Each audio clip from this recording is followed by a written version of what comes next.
बोले साहब, जब भी चुनाव होते हैं तो इलेक्शन कमीशन के दफ्तर में जो है वो रौनक लगी रहती है। जी। जम्मू कश्मीर में पिछले कई वर्षों से चुनाव नहीं हुए और कई कारणों की वजह से, लेकिन अब लोकसभा के चुनाव जो है वो तय हैं और आपके दफ्तर में भी रौनक लग चुकी है। क्या कुछ तैयारियां हैं लोकसभा चुनावों को लेकर? एक्टिविटी रहती है। जैसे आज के ही मैसेज में चीफ इलेक्शन कमिश्नर साहब राजीव कुमार जी ने बहुत ही बखूबी तरीके से इसको एक्सप्लेन किया। हमारे पृथ्वी पर, हमारे इस वर्ल्ड में सबसे ज़्यादा ह्यूमन मोबिलाइजेशन का अगर कोई यह है एक इवेंट है तो ये लोकसभा चुनाव है। पुलिस साहब, इसके अलावा ये भी जानना चाहूँगा कि आपने 2,31,000 के आसपास नए वोटर्स को जो है वो एनरोल किया है। समरी रिविजन्स, नए वोटर्स को एनरोल करना, एक तो ये कितना इम्पोर्टेंट है इस जमहूरी निज़ाम को कायम रखने के लिए। दूसरा, सबसे इजी माध्यम क्या है? आप तो कैंप्स करते रहते हैं, सबसे कन्वीनियंट माध्यम क्या है? वो शख्स जिसकी आयु 18 वर्ष की हो गई है और वो अपने आप को रजिस्टर करवाना चाहता है, वो किस तरह से कर सकता है? जो आपने तरीकाकार पूछे कि कौन कौन से तरीके से जो है हम नए वोटर्स तक पहुंचते हैं जी। हम उसमें सबसे पहले एक साइंटिफिक स्टडी कराते हैं, सर्वे कराते हैं।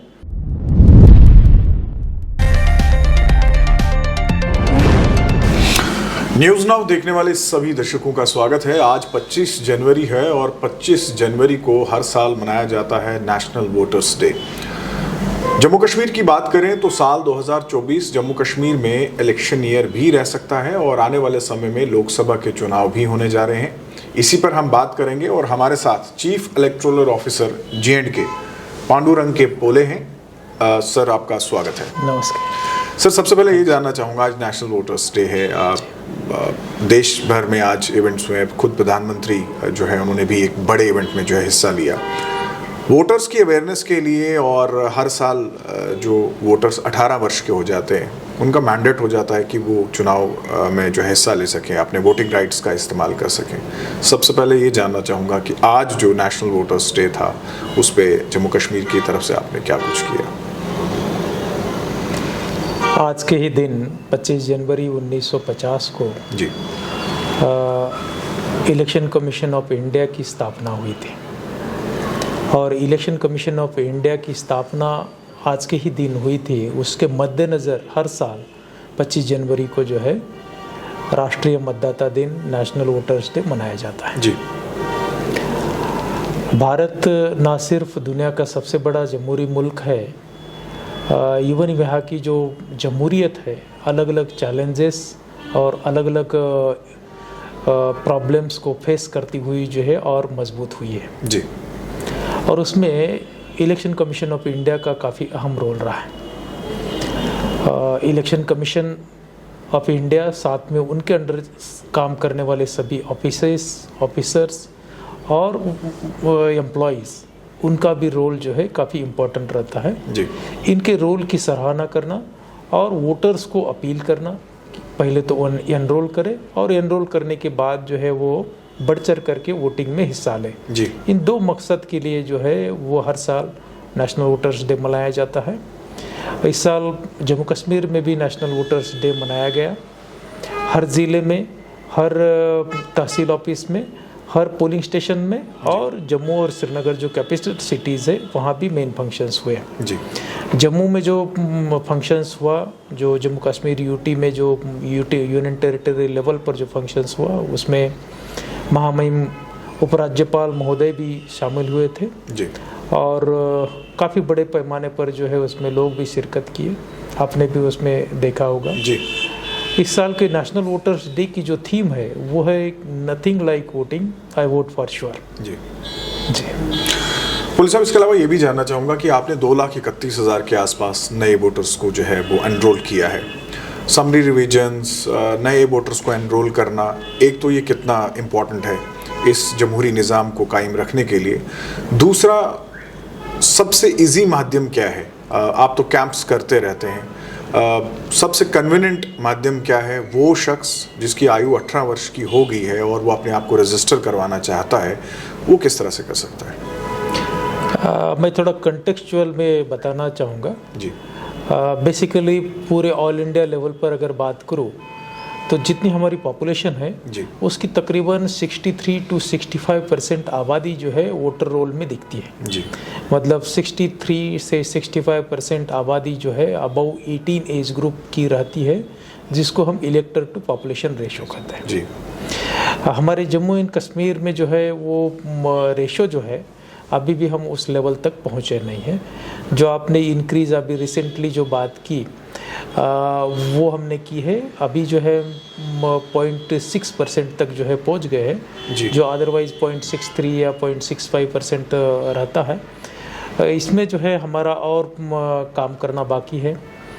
जो आपने तरीक़ाकार पूछे कि कौन कौन से तरीके से जो है हम नए वोटर्स तक पहुंचते हैं जी, हम उसमें सबसे पहले एक साइंटिफिक स्टडी कराते हैं, सर्वे कराते हैं। जो directorate of economics and statistics है उनके ज़रिए से हमने मई जून जुलाई ये 3 महीने में डिटेल में सर्वे कराया। उन्होंने घर घर जा कर के तकरीबन 10,000 के करीब लोगों के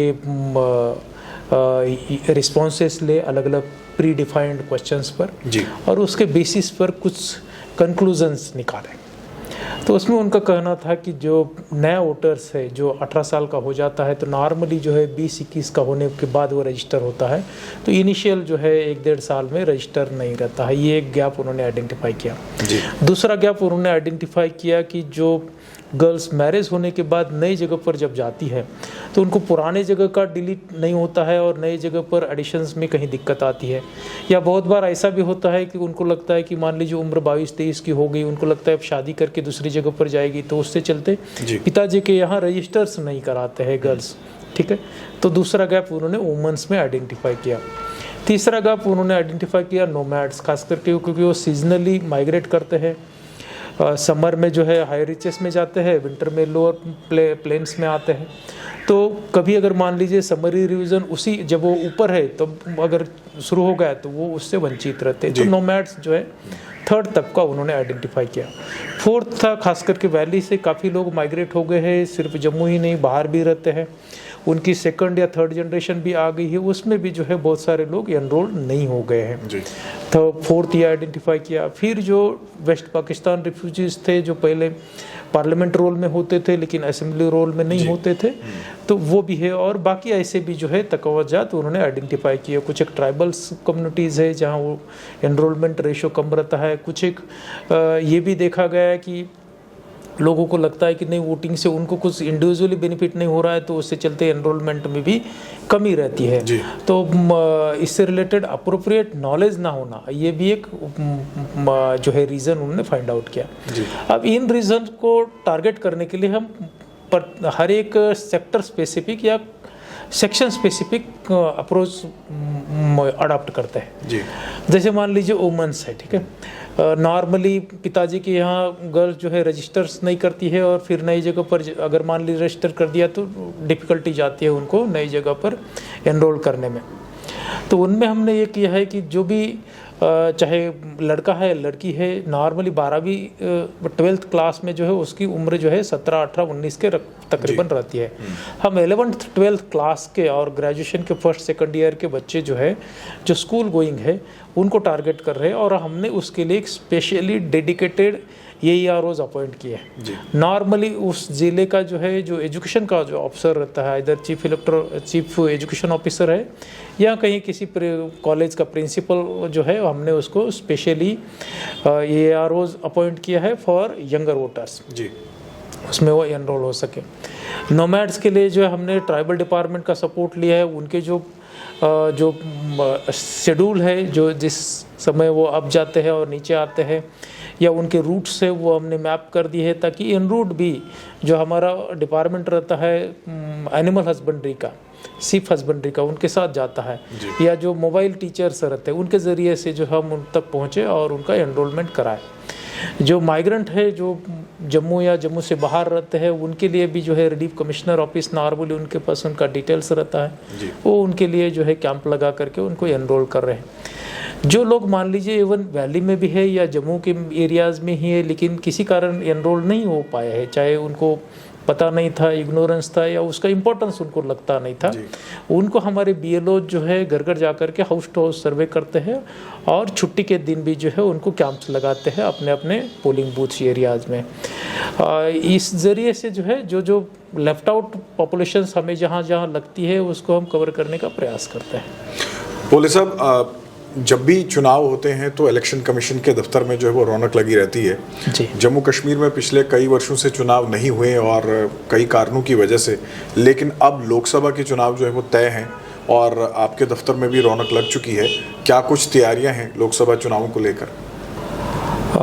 बेसिकली चुनाव जो है एक सबसे बड़ी चैलेंजिंग एक्टिविटी रहती है।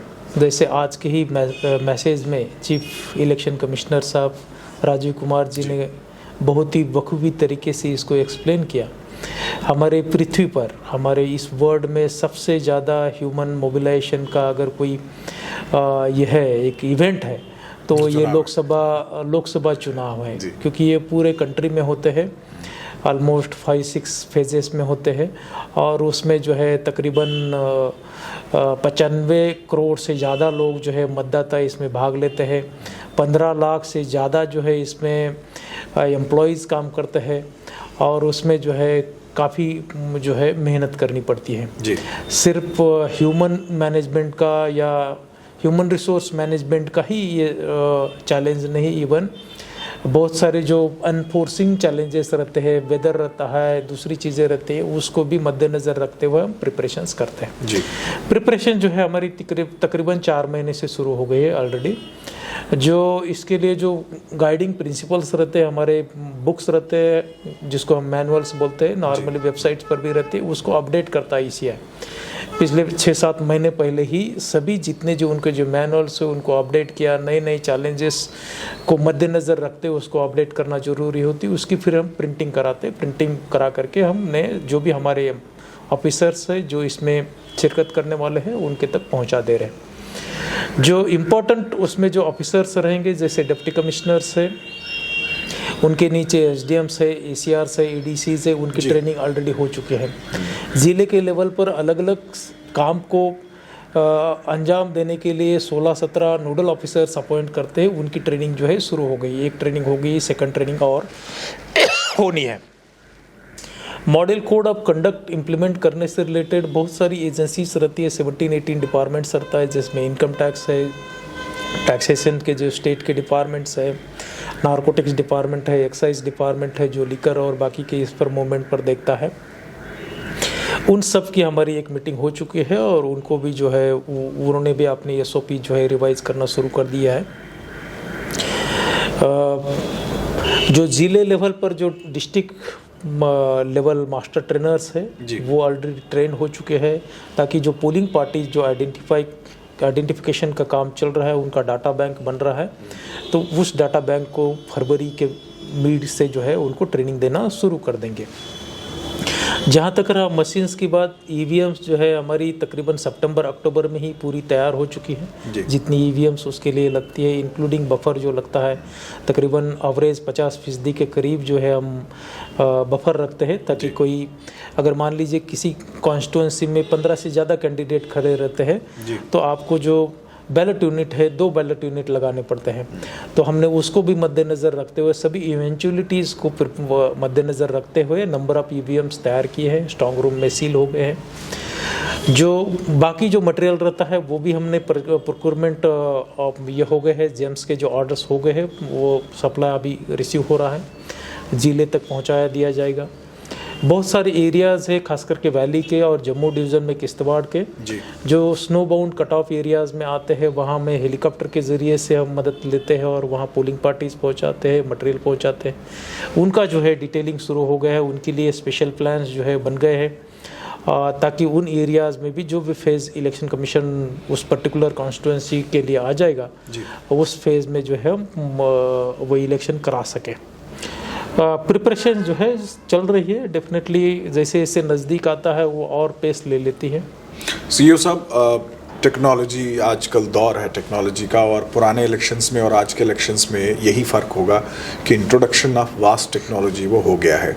तो टेक्नोलॉजी को इंट्रोड्यूस करने के लिए क्या कुछ तैयारी है आपकी जम्मू कश्मीर में? बेसिकली पूरे इंडियन डेमोक्रेसी को अगर इसमें पर्सपेक्टिव में डालना चाहो तो जब 1950 में election commission of India establish किया गया जी तो उनके सामने सबसे बड़ा चैलेंज जो हमने किताब में भी पढ़ा है और अदरवाइज़ भी लगता है वो था कि लोग जो है मेजॉरिटी लोग 85% के करीब लोग जो है इलिटरेट थे जी 17 करोड़ के करीब उस समय फर्स्ट जो इलेक्शन हुआ 51-52 का उसमें वोटर्स थे और मेजॉरिटी वोटर्स जो है इलिटरेट थे। इलिटरेट इन द सेंस कि वो वाइज थे जी वो जानते थे कि क्या डिसीजन उनके लिए सही है, वाइज डिसीजन ही उन्होंने लिया, जस्ट वो पढ़ना लिखना नहीं जानते थे। तो मान लीजिए उनके लिए फिर सेपरेट सिंबल की कंसेप्ट आई और उस कंसेप्ट के हिसाब से सेपरेट बैलेट बॉक्सेस अरेंज करने पड़े जी। अब जो है क्योंकि हमारी लिटरेसी रेशो जो है उल्टी हो गई, तकरीबन जो है 80-85% तक जो है बहुत सारे स्टेट्स में जो है लिटरेसी रेशो पहुंच गई है। तो उसी के साथ साथ नई टेक्नोलॉजी भी जो है हम अडॉप्ट कर रहे हैं, खास करके जो यंगर जनरेशन्स है वो टेक्नोलॉजी काफ़ी आसानी से अडॉप्ट करती है और टेक्नो फ्रेंडली है। तो उसको कोप अप करने के लिए जो है ECI ने भी अपनी जो मॉडलिटीज़ है उसको चेंज किया है और अलग अलग ज़रिए से जो है उसको यूज़ करना शुरू कर दिया है। एग्जाम्पल के तौर पर बताऊं तो अगर मान लीजिए किसी को एज ए वोटर एनरोल करना है तो वोटर हेल्पलाइन ऐप जो है उनके गूगल प्ले स्टोर पर या जो अपना एंड्रॉयड ऐप है उसके प्ले स्टोर पर अवेलेबल है, वो डाउनलोड करेगा तो उससे जो है वो अपने घर बैठे बैठे वोटर के लिए जो रजिस्ट्रेशन के लिए जो कार्रवाई लगती है वो घर बैठे कर सकता है। वैसे ही मान लीजिए कोई अगर अपना वोटर लिस्ट में नाम कौन सी सीरियल नंबर पाता है, पोलिंग स्टेशन कहाँ है, वो डिटेल अगर सर्च करना चाहते हैं तो उसी ऐप पर उसको है। हमारा जो बूथ लेवल ऑफिसर्स रहता है जो गांव-गांव में वहीं तैनात रहता है, लोगों के साथ डायरेक्टली कांटेक्ट में रहता है, जो बहुत ज़्यादा मेहनत करता है। मैं कहता हूँ कि वो हमारे bear foot soldiers of democracy है जी।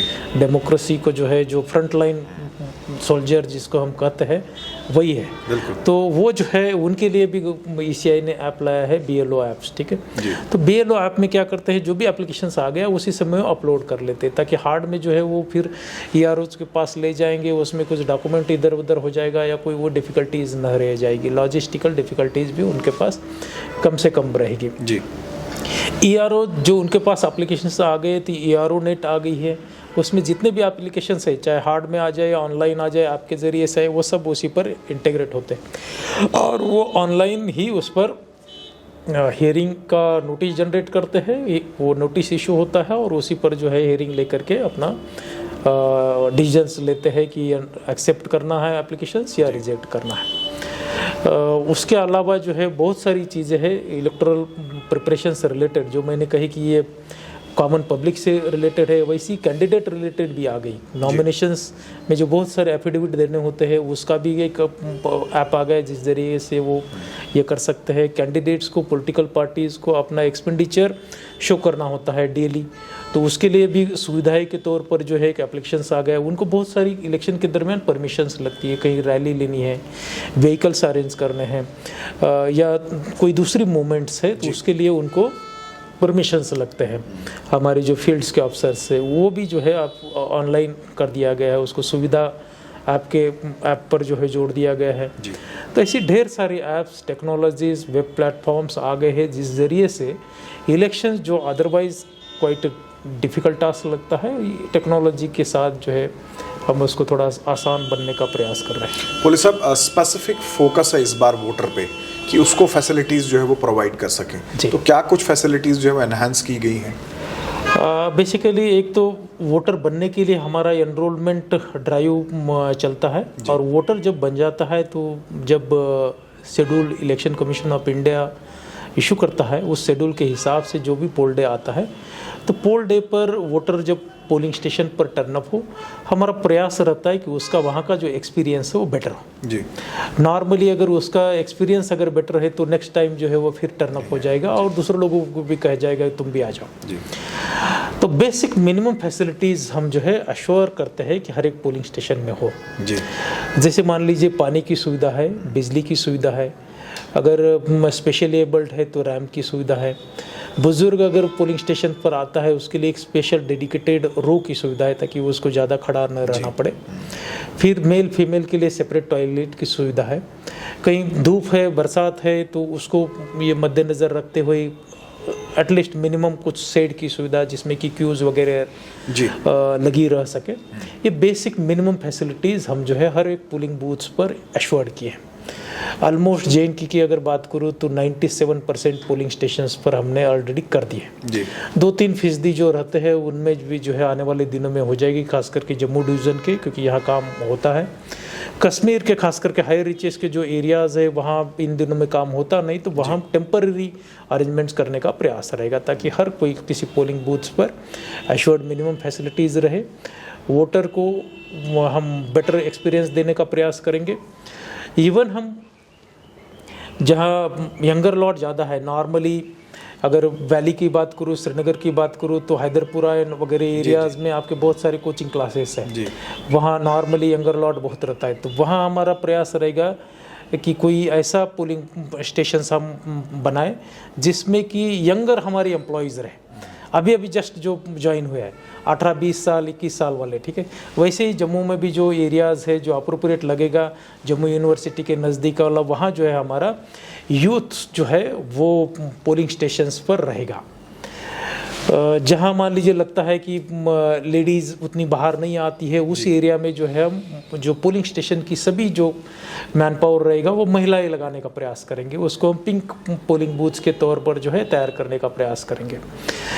तो उस ज़रिए से जो है हमारा प्रयास रहेगा, अलग अलग ज़रिए से जो है लोगों को बताए, वो अपना एक टच फील करें और जो है टर्न अप हो मैक्सिमम वोटिंग करने के लिए। वोटिंग सिर्फ हमारा राइट ही नहीं, फ़र्ज़ भी है। सीओ साहब, सिक्योरिटी के कंसर्न्स जो है वो बहुत ज़्यादा रहते हैं जम्मू कश्मीर में, ख़ासकर इस बार हम देखें तो जम्मू प्रोविंस की एक जो सीट है उसमें सिक्योरिटी के बहुत बड़े कंसर्न्स हैं। सिक्योरिटी को मद्देनज़र रहते हुए क्या कुछ किया गया? डेफिनेटली जम्मू कश्मीर जो है पिछले ऑलमोस्ट 3 डेकेड से डिस्टर्बेंस से जूझ रहा है। पिछले कुछ एक सालों से जो है उसमें थोड़ी कमी आई है। स्टिल जो हमारी जो प्रिपरेशंस है वैसी ही रहेगी जो जैसे पहली होती आ रही है जी।